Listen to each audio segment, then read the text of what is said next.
আসসালামু আলাইকুম। আমরা চলেছি উত্তরার আবদুল্লাপুরের পাইকারি বাজারে মাছ কিনতে। এই ভিডিওর শেষে পাইকারি বাজার সম্পর্কে খুব গুরুত্বপূর্ণ একটি তথ্য আছে, আর দরদাম সম্পর্কে তো ধারণা পাবেনই। চাটকিনি হলে 10 লক্ষ টাকা জরিমানা দেবো।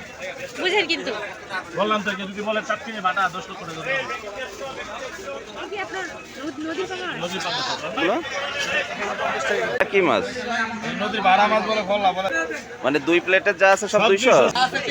নেন 2 প্লেট 150? হ্যাঁ নেন ব্যাক করে। আচ্ছা দেন এই 150 টাকার মাছ এই। এগুলো কত করে? এমনি কেজি কত করে নিচ্ছে? 4 প্লেট 300, এখানে যা যা আছে সব?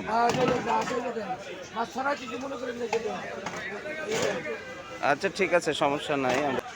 চিংড়ি 600 টাকা। চিংড়ি এত দাম হয়? পাইকারি বাজারে আসার সুবিধা পাইলাম না তো। সকালে আইলে বেশি দামে কিনতে হবে আরো। তাই নাকি? এখন একটা সময় যদি এই মার্কেটে তো না কিনতে পারে। দেখি হাইব্রিড সবই হাইব্রিড। বাংলাদেশ যা আছে হাইব্রিড দেশি সার নাই। দেখো রুই কাতল সব হাইব্রিড। এটা কত? এই 1100 এটা 300 বেচে 250 আর এটা এটা 250 একই দাম। এটা কি মাছ বলো তো? কোরাল? আর এটা পমফ্রেট। রূপচাঁদা পমফ্রেট কত করে কেজি? 600-800 বলেছে। বেলে 300, ট্যাংরা 400, আর ওইটা 300 এটা কি মাছ? এটা চান্দা মাছ। এটা 400 বেচে নিলে 350 রাখবে। 200 করে হলে দেন, নিয়ে যাই। আমরা 500 মাছ নিয়েছি, তারপরেও এর ছোট সাইজ তো, তাই নেব। পাইকারি বাজারে এসে তো আমি লাভ পাচ্ছি না। তাহলে আপনারা পাইকারি 10 কেজি আর 20 কেজি নেবেন না তো। মাছ 500 টাকা কেজি বেচে বাইলে। সব পাশে তো? রুই মাছের বাচ্চা নেই তো ভেতরে? না না ওই মাথা তো দেবেন।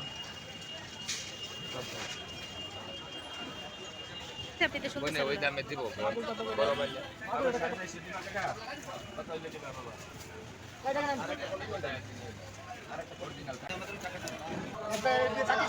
কি হয়েছে? হ্যাঁ ওই যে ওর সমস্যা নেই। নেবেন না? কত হইলে নেবেন তাহলে কাকা? এটা কত বলছিলেন যেন ভাই? 2250 এই পাঁচটা। আমরা অবশ্য 600 টাকা কেজি দরে মাছ কিনলাম। 5টার ওজন হয়েছে 1.5 কেজি। তাও দেবো লাস্টে পরে 7টাও দেবো। আর ওই ধরেন প্রোডাক্ট ভালো হলে কাস্টমারও ফিরে আসে তো বারবার, বুঝলেন না? আমরা আজকে দুপুরের দিকে এসেছি, মানে এখন আজান হচ্ছে আর কি। আজান হলো একটু আগে, তো মানে দুপুর। তো এখানে আমরা প্রথমে এসে পেছন দিক দেখেন, আমরা ওই পাশ থেকে দেখে তো রাস্তা পার হয়ে দেখেই তো একটু হতাশ হয়ে গেছিলাম যে বাজার তো নেই। তা আমরা ওই পাশের দিকে যে কিছু দোকান পেয়েছি, আর এখান থেকে যে তথ্যটা জানলাম সেটা হচ্ছে প্রতিদিন ফজরের নামাজের পর থেকে 10টা 10:30 পর্যন্ত সকাল মোটামুটিভাবে জমজমাট থাকে বা বাজারটা ফুল স্পিডে থাকে। আর এখন ওই যে অল্প অল্প কিছু দোকান আছে, এই তথ্য আমাদের জানা ছিল না, আমরা একটু জানিয়ে দিলাম আপনাদেরকে। আর আমাদের কেনাকাটাও মোটামুটি শেষ। দেরি হলেও যা আমাদের লক্ষ্য ছিল প্রায় আমরা পূরণ করেছি। আপনারাও আসুন, পাইকারি বাজারে মাছ কিনুন, একটা আলাদা ফ্লেভার নিন। ধন্যবাদ সকলকে, আমাদের চ্যানেলের সাথে থাকবেন। আল্লাহ হাফেজ।